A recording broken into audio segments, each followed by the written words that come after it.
Hello and welcome. My name is Precious Pogma. I am your host for this video interview, and let me be the first to say thank you so much for watching this recorded session, produced and spearheaded by the Women's Economic Council. This video is part of a collection of recorded interviews for the Portraits campaign. The Portrait series spotlights women in senior leadership and how they navigate the landscape to succeed in their roles, hear their challenges, triumphs, and strategies as they journey toward a more inclusive corporate world. This series aims to showcase diverse women in leadership, to inspire women, and encourage corporates to lift the barriers for women's inclusion in senior management. This video has been edited to fit this streaming platform. Stick around to the end to find out ways in which you can listen to the full podcast and learn ways in which you can take part of the 50-30 challenge. Enjoy.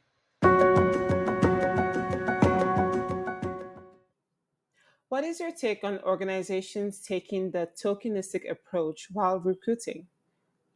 So when it comes to like the tokenistic approach because I think the tokenism and the microaggressions play a role in why retention could be an issue. Yeah.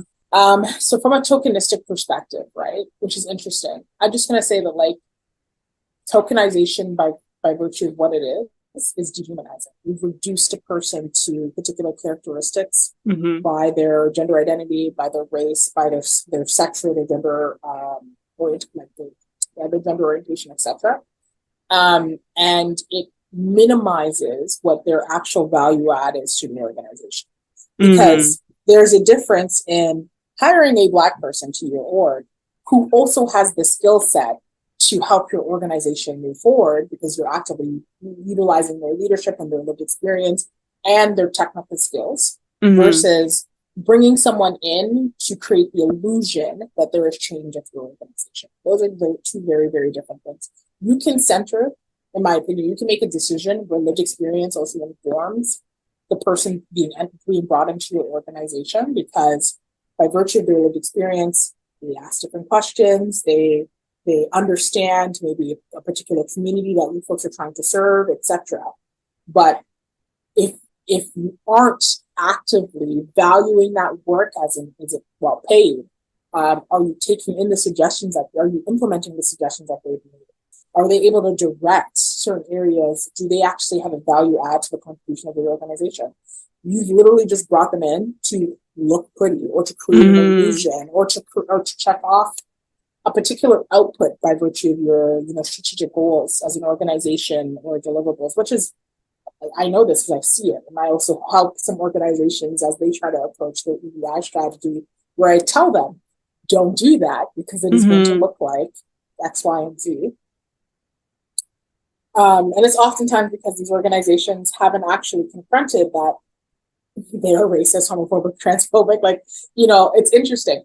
Can you actually authentically bring someone in to actually do that strategic visioning when you haven't unpacked the systemic violence that might be existing within your organization? Who wants to contribute to fostering anti-racism and anti-oppression when you're dealing with oppression and racism? I've been one. On the microaggressions piece, and I also facilitate a workshop on microaggressions. This is more of those interpersonal interactions you have with people where microaggressions, by virtue of their name, they're not easily identifiable as like outwardly discriminatory. But the part that is challenging is the more that you deal with them, the more they add up and they create the racial stress and trauma that racial stress, trauma, or maybe gender, sexuality stress or trauma that impact your mental health and force you to make decisions that are best for you, for your mental health. So when we talk about retention, if these two things aren't impacted, like if your organization is hella homophobic, transphobic, and they're like, we're going to bring someone in to create the illusion of change, on a non-systemic higher level approach, but on a more interactive one-on-one, there are behaviors or you haven't addressed the code of conduct within your organization. How can you retain people? And so when I look at that research from TransPulse Canada, that's one of the reasons why trans people will enter a traditional job, say at a corporation, and then leave, because they are dealing with either being positioned as a token, or they're dealing with microaggressions that for them at the end of the day, they're like, I would rather make less money than deal with the harm that I'm experiencing here. Yeah. And that's kind of the reality on the retention piece, which is why it's super critical, especially, you know, I talk to organizations who are like, hey, we want to improve our engagement with LGBTQ people. And I was like, are you ready? Because it might mean that you, the person who's leading, you might not be here when you really think about it. What words of encouragement do you have for those who wish to be an ally? That's a To really help? good question. Yeah. Because even how you framed it with that example, I mean, the answer right there. Where you framed it as someone saying, oh, what you're telling me is so complex, I don't know where to begin. The way you begin is to listen. So if the listening part is a challenge for you, Yeah. can you actually be an ally?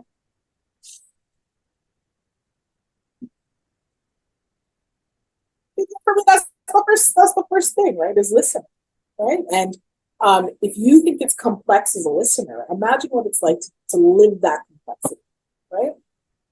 And I think, you know, it's funny. I also do a session on allyship versus it's allyship versus being an accomplice. And I think that also comes into play, right? Like, okay, allyship, some people just think that they just drop the title on themselves. They're like, yeah, I'm an ally, everything. I've done the work. It's not supposed to be easy for you to be an ally. So if you think it's supposed to be easy, again, ask yourself, are you really ready to be an ally?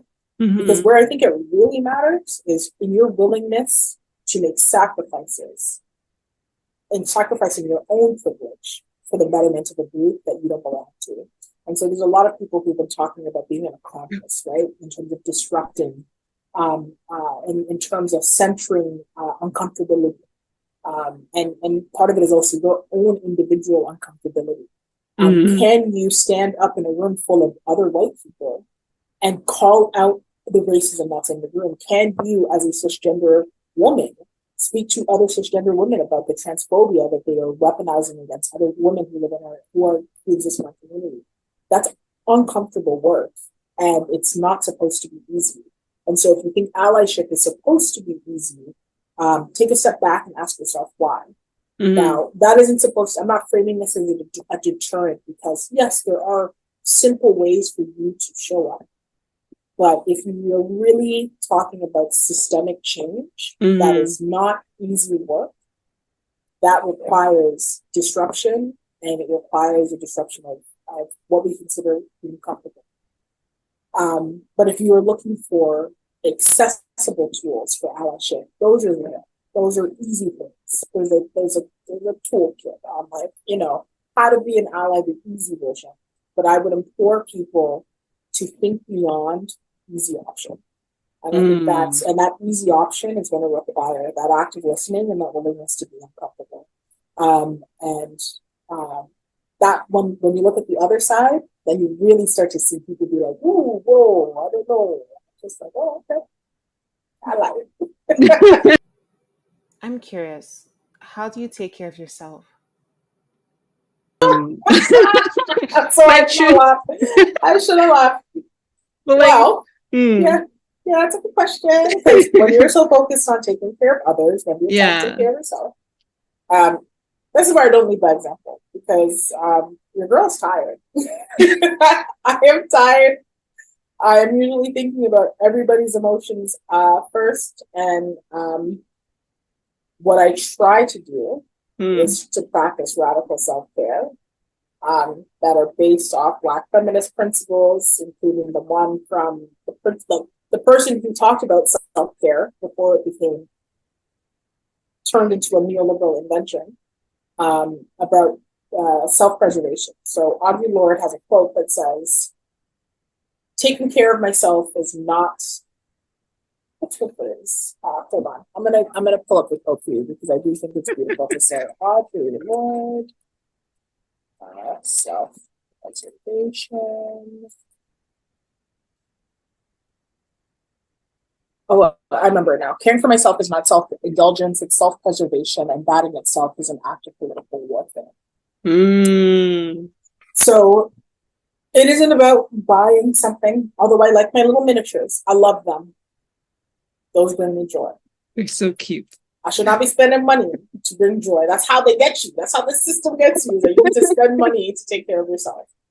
It's the self-preservation piece. And for Black women who have continued to be seen by society as one that people can extract emotional labor from, that is something, that reminder of self-preservation becomes a very, very important tool in our toolkit. That the power of saying no, and the power of doing nothing, and being okay with not being productive. Because we are also taught that if we're not doing anything productive, that we have failed. And again, people take so much from us with very little return, and people do this actively with Black women. Yeah.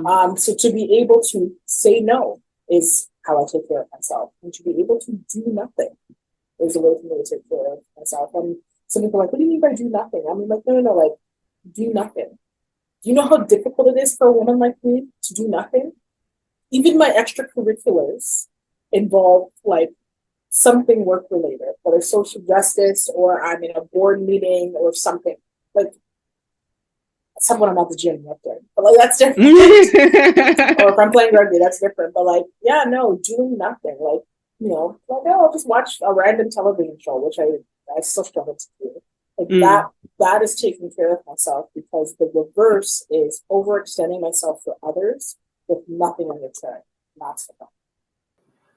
What advice do you have for organizations taking up the 50/30 challenge? So it's a good question. For the ones who are willing to take up that challenge, you've Mm. already, I think, because you're willing to, you've already made the decision that this is something you want to take on. I think you've made the hardest decision already, right? And that's the hardest decision, is willing to catch up. Because my advice for those who aren't taking this challenge is catch up, or they'll catch up with you. And those are the wise words of a colleague of mine, who was shared in a panel discussion with other Black nonprofit leaders, where she was moderating, where she said, for organizations that are not catching up when it comes to addressing anti-Blackness or other forms of systemic oppression, it'll catch up with you. Why? Because those same people that you may be directly or indirectly pushing out as a result of not addressing systemic oppression, they talk. And for Black people, we talk. I'm in like multiple nonprofit Black women-centered nonprofit groups. We talk. We talk about which organizations to work with. We flag what issues that they have. And if you do not catch up, it is going to have more detrimental impacts for you in the long run. So for those folks, we can do the work. But for the folks who've made that decision, now that you're here, thank you.